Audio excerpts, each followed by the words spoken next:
Assalamualaikum warahmatullahi wabarakatuh. Perkenalkan, di sini kami dari kelompok 9 dari mata kuliah pengembangan media presentasi akan mempresentasikan tugas satu yang diberikan oleh Ibu Retno Widianingrum. So next. Nah, di sini ada kelompok 9, yaitu yang terdiri dari Tania Angelika, lalu ada Bintang Afriawan, lalu ada saya sendiri Muhammad Fakir Ahmad. Nah, selanjutnya di sini ada tujuan pembelajaran. Yang pertama itu menjelaskan pengertian dari media presentasi.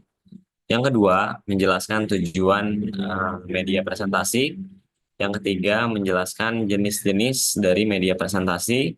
Lalu yang keempat, menjelaskan kelebihan dan kekurangan dari media presentasi. Lalu yang terakhir, menjelaskan sistematika dari media presentasi. Oke, yang pertama itu apa sih media presentasi itu? Nah, bisa dibilang bahwa media presentasi itu merujuk pada segala bentuk alat atau sarana yang digunakan untuk menyampaikan informasi audiens secara visual ataupun audiovisual. Nah, media presentasi ini biasanya digunakan eh, oleh guru-guru SD ataupun di perkuliahan karena media presentasi ini sangat penting dalam menyampaikan suatu informasi kepada audiens. Oke, selanjutnya dijelaskan oleh teman saya. Selanjutnya ada tujuan dari presentasi. Nah, tujuan presentasi itu apa sih? Biasanya presentasi itu digunakan untuk memberikan informasi atau memperkenalkan suatu konsep atau produk kepada audiens dan juga bisa untuk meyakinkan audiens untuk mengambil suatu tindakan atau bahkan menginspirasi ataupun menghibur para audiens. Nah, penting bagi pembicara ini untuk memahami nih mendalam tentang tujuan presentasi mereka karena mereka itu akan memandu proses perencanaan dan penyusunan konten presentasi. Jadi di dalam presentasi itu juga harus ada tujuan yang jelas. Jadi pembicara dapat memastikan bahwa pesan yang disampaikan itu fokusnya tuh sampai kepada audiens. Selanjutnya,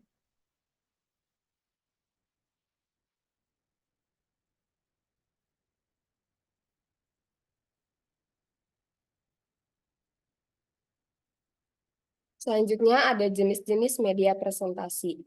Nah, media presentasi di sini ada 5. Yang pertama ada PowerPoint, video, grafik, audio, dan animasi. Eh, Lalu juga ada teknologi interaktif seperti papan tulis digital atau perangkat lunak kolaborasi. Nah, dari setiap media presentasi ini itu memiliki keunggulannya masing-masing dan juga memiliki kekurangannya masing-masing. Dan juga bagi pembicara karena tadi penting kan untuk mengetahui tujuan tujuan mereka untuk presentasi itu apa. Jadi mereka tuh kalau menentukan tujuan presentasinya apa udah tahu, jadi mereka bisa menentukan nih mana jenis dari media presentasi yang ingin mereka gunakan. Misalnya kalau mereka ingin mempresentasikan apa namanya proses atau cara gunung meletus, itu lebih baik digunakan medianya itu menggunakan media video. Selanjutnya,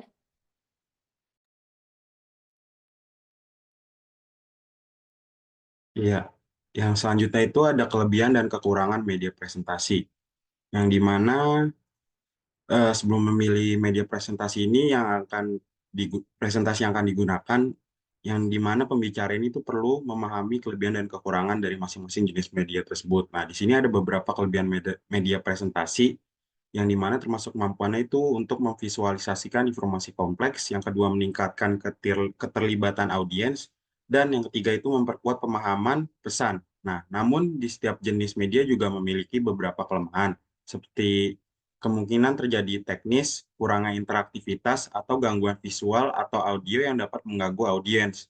Nah, dengan memahami baik kelebihan maupun kekurangan dari setiap jenis media presentasi ini, pembicara ini itu dapat membuat keputusan keputusan yang lebih baik dalam pemilihan media yang akan digunakan serta memitigasi risiko yang mungkin timbul selama presentasi. Boleh di next?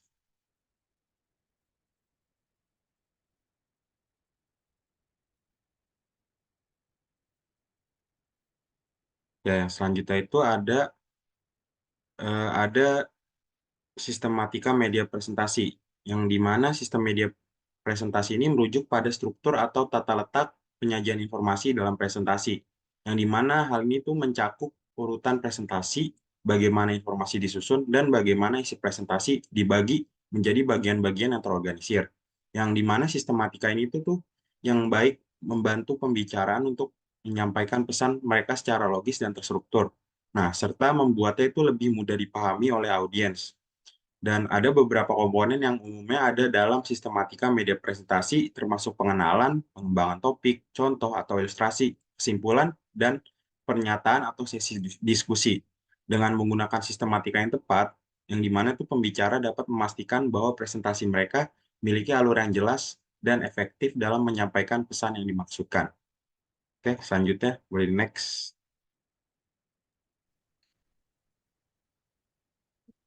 Oke, setelah tadi dibacakan beberapa pengertian, tujuan, jenis, sistematika, nah dapat disimpulkan jadi bahwa media presentasi ini adalah suatu media atau alat yang digunakan biasanya untuk menyampaikan suatu informasi, dan media presentasi dapat disampaikan melalui audio, animasi, PowerPoint, video, dan lain-lain. Dan juga penyusunan media presentasi harus terorganisir agar informasi yang disampaikan mudah dimengerti. Oke, sekian presentasi dari kelompok 9. Kurang lebihnya mohon maaf. Wassalamualaikum warahmatullahi wabarakatuh.